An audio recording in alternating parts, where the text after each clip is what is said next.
it's Gina from orchidandopal.com and welcome back for today's tutorial about the bead weaving stitch called flat herringbone. This is one of the foundation bead weaving stitches, and if you are newer to bead weaving, trying to get into it, I definitely recommend you trying to learn this one because as you can see, there's so many different things you can do with this stitch. Every piece down below has some type of form of herringbone beading stitch in it, and these are just a fraction of examples of what you can really do. Just going from a simple 2 bead wide herringbone beaded ring band to making strips and braiding them to using them in wider patterns and incorporating stripes or a checkerboard pattern, a chevron pattern, using different types of beads like bugle beads or delica beads. There really are so many different options. I also want to point out how there are different ways to finish off the herringbone stitch. As you can see, this one tapers into a point where you can just then add a toggle or a lobster clasp. In this example, I have used a tube bar clasp with 3 different attachment points. They are attached to rings of seed beads. I also have examples of button clasps where you actually leave a hole in the bead weaving portion on one end and then stitch a button on the other and incorporate a clasp that way. And then finally, these ribbon ends, you can glue those into place and match the width of your piece. So just a few examples there of different ways that you can end your pieces, whether you want to taper down or finish up in a way that matches the beginning of your herringbone piece. Before we get started, I'm going to introduce the materials that I will be using today and that I recommend you starting with if possible. I'll be making a swatch of this stitch today with you all so you can understand how to make it. And if you're just starting out too, maybe just start with making a swatch. And I really recommend the FireLine beading thread or other type of bonded material because it's so strong and very easy to work with. I also recommend going with some size 8/0 seed beads to start out. Now you can of course use any size seed bead you want. You can also use delicas. You can use the little Toho cubes or Miyuki triangles and even bugle beads like I showed at the beginning. But I really recommend starting out with the size 8/0 seed beads because they are easier to hold on to as you're beading and also give you a larger swatch to look at as you're starting. Because in this tutorial, I want to show you how you can do the flat herringbone stitch without exposing thread. And there's a little turnaround technique. One other note about your seed beads, I would definitely recommend going with something that is uniform like a Japanese brand such as Toho or Miyuki because the more uniform your seed beads are, the better that herringbone V-like shape is going to look when you have those woven in because all your beads are pretty much going to be exactly the same size. And that goes for using multiple colors as well. If you were going to do a striped design, you may want to consider, if possible, using the exact same brand across the board because different brands have slight variations in their sizes and can vary the shape of your piece just enough to make the beads not line up as symmetrically as you'd like them to. So besides the beading thread, I also have a size 10 beading needle. And since I'll just be making a swatch today, I have just put on a 3 to 4 foot length. This is one of those beading stitches that is a little bit thread thirsty, kind of like right angle weave and brick stitch. So just start out with like a wingspan or whatever you're comfortable with at first, and you can always add more thread on. Next, let's make the base of our flat herringbone stitch, and I'll provide you with some of my other tips as we go along. Now, just like a lot of other bead weaving stitches, this one is going to begin with ladder stitch. Now, there's other ways to do it, but ladder stitch is pretty common. And I like to make it about 2 beads tall because then we have a strip of beads that's a little bit easier to hang on to as we start the actual herringbone design. If you've never done ladder stitch before, don't worry, just watch the video and take it one step at a time. And don't worry if you mess up, just try again. Practice makes perfect, and they're just beads. You can always take it apart and start over. Now, when you're creating your base, you want to think about how wide you want your actual bracelet to be. Do you want a skinny strip of beads or do you want a wider strip of beads? And we're going to be building on to the length of the piece. So the other thing you want to think about is the fact that this beading stitch is done in groups of 2. So you need to have an even number of beads on your base. When practicing, I recommend starting with at least 6 to 8 beads wide. We'll just go ahead and do an 8 bead wide ladder stitch today to get started. And to begin, you're going to pick up 2 seed beads and pull them down. And you can leave yourself a tail thread, or you can add a stop bead if you want to. I'm just gonna pull these down and leave a little tail thread. And then next I'm gonna pick up 2 more beads. And I'm gonna go through the first 2 that I added, going from the first one to the second one there, just through those. And you can see that now we have 4 beads that are sitting next to each other. And we have the beginning of our ladder stitch that's 2 beads high. Let's then go down through those 2 beads we had just added. And let's pick up 2 more seed beads. Let's now go around to the opposite side of those 2 seed beads we came out of, sew through those, and you can see now we have 2 rows that are 3 beads wide. We're going to go up through the 2 seed beads we just added and pull this all together with your thumb and your forefinger. Keep it nice and tight. Pick up 2 more seed beads. Go up through the last 2 and down through the 2 that you just added. And every time you add on beads, give this a nice pull so everything is held together, and it will tighten up as you go and you continue to add more beads. Now let's double this. I'm going to add on 4 more sets of 2 so we have a width of 8 beads.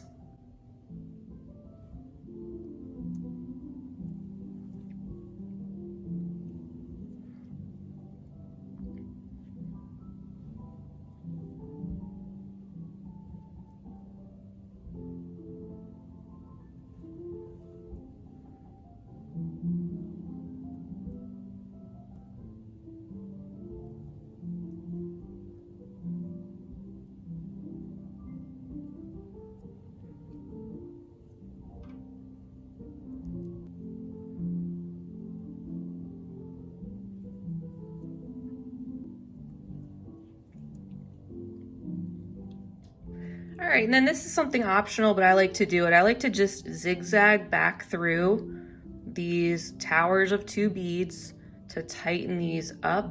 And I could have done that each time I added 2 more on. And like I said, this would tighten up anyway as we go. It's just a personal preference. And I'm finally gonna exit out these first 2. And I'm gonna pull this nice and tight once again. And now we have a foundation to begin building off of. We're going to be building towers of 2. Think of the herringbone stitch as towers of 2. 2, 4, 6, 8. You're going to build 4 different towers across this base, and they're going to sit in a V-like shape. And as you build onto these towers, they're going to start to connect to each other. So with this first row, with us coming out of this seed bead, there's no turnaround or any special thing we need to do. We can get started and get right into our first row of herringbone. So to do that, we're gonna pick up 2 of our seed beads and we're gonna go down through the seed bead right next to the one we're coming out of. So that second one in the top row, and pull. And just let those sit like that. They're gonna be sort of in that V shape, like I said. And we want to go up the next seed bead in that top row, so that third one, to get us in the position to add our next tower. Now we want to pick up 2 more seed beads and go down the next seed bead next to the one that we're coming out of. So go down and pull, and you may have to use your fingers just to push those into place. Make sure they're sitting like that. And we have our second tower in place. Now we'll go up the next seed bead and add 2 more and go down the seed bead next to the one that we're coming out of. Use your fingers there to push those in place, and then go up through the next seed bead to create the last tower. 2 more on your needle and down through that very last seed bead. And I like to turn my work because I like to keep working from right to left, but that's a personal preference. You may like working from left to right, that's up to you. So here's our first row of herringbone stitch. You can see how that differs from the ladder stitch. The ladder stitch has the beads sitting right on top of each other, just like that, with no V shape. And you can see that we have our V shape here. 1, 2, 3, 4 little towers that we're going to build onto. Now here's the interesting trick I wanted to show you that I don't think some other herringbone stitch tutorials cover. A lot of times you'll see, in order to get back out of this top bead to start a new row, there's a couple ways to do it. First is just to jump up there with your needle, but that's going to leave your thread exposed on this side, and you don't have to do that. The second way that I know of is to pick up another bead, say a smaller like 11-0 seed bead or a couple of 15-0s, and then go up to the next bead there on the top. And that works great as well. That's just fine if you want to do that. And that's going to add additional little beads scalloping up and down the sides of your flat herringbone piece. But there's another way to do it where you don't have to add beads on the side and you don't have to have exposed thread. And that's what I really want to show you here in this example. So if you take a close look at the end row there, those last 3 beads, our goal here in order to be able to come out of the top is to get our needle to be positioned going up this way without crossing over this middle bead. And what you can do is you can actually put your needle underneath that thread bridge there next to the bead that we're coming out of, and you can catch the thread right on that one right there. And then you can head right up those last 2 beads. And when you pull that, you can see that it caught onto that thread. There's no exposed thread on the side, and we're ready to start our next row. So it's as simple as that. Now, since this row was ladder stitched and there was no thread kind of hanging right here in the middle, for the first row, we just wrapped around the thread that's going up between these 2. And I'll show you what we can do on the subsequent rows. But the whole point is just catch your working thread on one of the thread bridges and proceed back up through these top 2 beads, and it'll be pretty seamless. So let's continue on. I'm going to make another row, and like I said, I like to work from right to left, but you may work better from the other direction. So do what works best for you. Picking up 2 seed beads once again, and just going down through the next seed bead, that one on the top only. And you can see that those 2 kind of sit like that on that V, and we can go right up through the next seed bead, add 2 more, and go down through the next, up through the next seed bead, pick up 2, and go down through the next. See, we're just building on to each of those little towers, adding on 2 more onto each tower. We're at our last tower. We're going to pick up 2 more, and then go down through that last seed bead. And I'm going to turn my work. Make sure all your beads are sitting in place and use your fingers to move them if you need to. And that's what we have so far. We have 2 rows of ladder stitch, 2 rows of herringbone. And you can see as we go, what happens is the row below the last one, it starts to come together. So this one looks a little bit loose at the top, but the one below it has started to actually get sewn together as we go. Now here we are back at the end of our piece again, and we need to make that little turnaround so we can get back up through this top bead. So what do? Well, we can go right under that thread bridge next to the bead that we're currently coming out of. Pull that, and then proceed up through those 2 beads. So going up through the one you were already coming out of, and then coming out right through the top seed bead on the end. And now we can complete a 3rd row of herringbone. So just pick up 2 more seed beads, go down and up, and add 2 more beads onto each of those towers.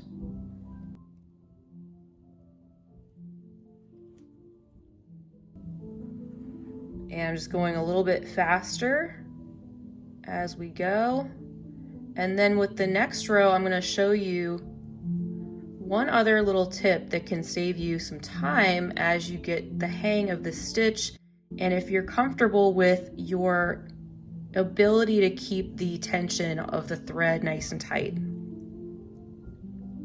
making sure those beads don't get twisted. So we're just going to go right underneath the thread bridge, right under that bead that we're coming out of currently. Let that thread catch and pull it, and then head back up through those top 2 seed beads. Pull everything nice and tight. So that's 3 rows completed, and as we do our 4th, I'm going to show you that other little shortcut that might save a little bit of time. All right, so same thing, you'll pick up 2 seed beads, but this time instead of separately going down through this one and up through this one, you can actually try to catch both of those at the same time and go through both. And then pull. And again, just, keep an eye on your tension, make sure that it is staying consistent and that your beads are sitting in that little V shape so you don't have any gaps as you go. And let's try it again. Pick up 2 more seed beads, and instead of going down separately and then up separately, just catch those next 2 seed beads like that to build onto that tower.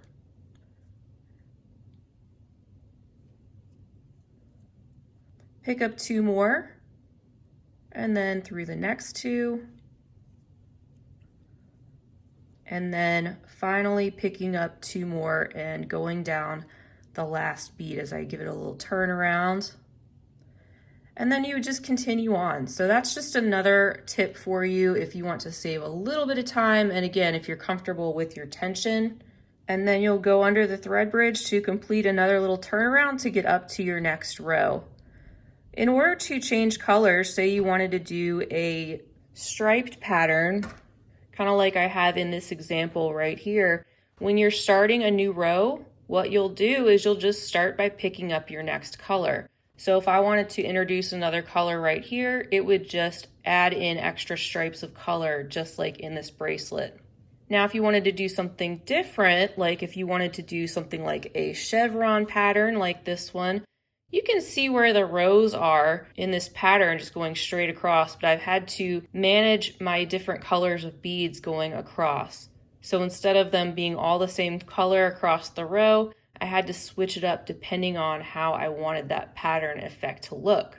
Since we're just doing our first practice and this is just a basics video, I just wanted to show you the basics of the stitch, how to do it with one color or just making it easy and switching off different colors in new rows. The other thing you can do when you're starting off is to make each of these towers a separate color. So I could have variegated these towers and made this one a certain color and switched off doing vertical stripes as we go along. So lots of different things to think about when you're designing with herringbone and lots of possibilities. I'm going to build this up just a little bit more off camera, and then I will show you how you can end your flat herringbone with the ladder stitch. All right, so I just added on a little bit more. I was starting to run out of thread and I didn't want to have to add more before I finish this up with you guys. But to finish up the piece with ladder stitch, kind of like this in this example here, and you can just ignore the buttonhole, that is a little bit more challenging if you are new to this stitch. We'll cover more details and other designs with herringbone later, but let's pretend we don't have that buttonhole there and we just want to finish off our piece. From this point, coming out of the bead on the end on this row of herringbone, what I like to start to do is sew these beads together on the top row without adding additional beads. So if I'm coming out of this one on the right, I'm just going to go down through the next one and up through the next one, down through the next one. You can see it's just pulling these together because they have a tendency on that last row to separate a little bit. And we want to get our foundation for our ladder stitch again. So down and up, down and up. This one, this time going up, this time going down. And then I'm going to run through those beads again in the opposite direction. So I'm coming down out of this bead on this end. I'm going to go up through the next one. That's going to get these beads to sit more flat. And then down, then up, And make sure you're going down through the top of these seed beads. They may have a tendency to go vertical on you, but you can see where that V shape would have been. You want to go through the top of that V shape and not underneath. So continuing on, down and up and down and up. And once you pull these, you can see they're sitting a little bit closer together now. Now let's pick up 4 seed beads and go down the next one. You can see it pops those 4 into place. Let's go back up these 3 on this end. And then down these 3. Let's go up the next bead. Add 2 more. Go down through the 3 beads right before it. And you want those to sit right on that row. Then go up these 3. Pick up 2 more. Go down the next seed bead. Go up the next one. Pick up 2 more. Go down these 3.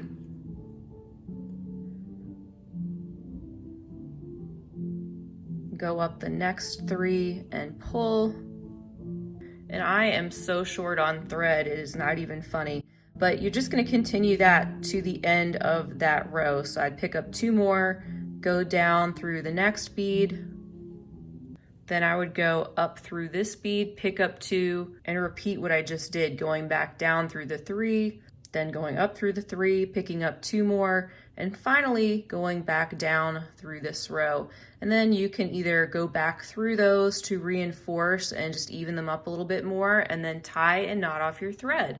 And then from that point, depending on what type of clasp you use, if you're going with something that's in an example like this type of slide clasp with the multiple loops on it, you could make smaller loops of seed beads using a smaller size seed bead. But I hope you have a lot of fun practicing it. I hope this gave you an idea of how this type of stitch comes together and just the different things you can do with it, even if you introduce other beads like delicas, where I have the herringbone stripe there and little skinny 2 bead strips, and incorporated that with some beaded netting. I'll have a tutorial on this bracelet, by the way, as well as this one coming up in the future, but I wanted to do an intro to herringbone first.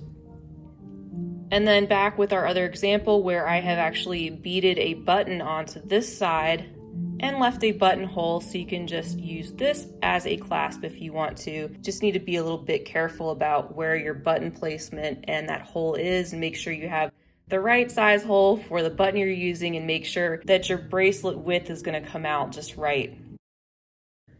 All right, everyone, so that's all I have today on this intro to herringbone stitch. I hope this was helpful. I will be back, like I said, with other tutorials featuring the herringbone stitch, like some of the things you see here below, as well as future tutorials like the tubular herringbone stitch and the twisted tubular herringbone stitch. If you enjoyed this video, I hope you'll give it a big thumbs up. I really appreciate you being here, and feel free to leave me a comment down below because I always love to hear from you. I hope I included everything that I wanted to. I tried to get all of my tips together and all my ducks in a row before this video, so I didn't leave anything out. But if I did, feel free to leave me a question or a question for someone else to answer down below. And if you'd like more bead weaving basic type videos, don't forget to check out the playlist I have with other types of stitches that are great foundations for bead weaving. Please subscribe while you're here so you'll be able to come back and be notified when I'm up to more beading fun. And also check out the blog post I have listed, which has a lot of this information in blog post form with additional pictures and links. I'll be back again real soon, but until next time, I hope you guys have a wonderful rest of your day. And as always, happy beading.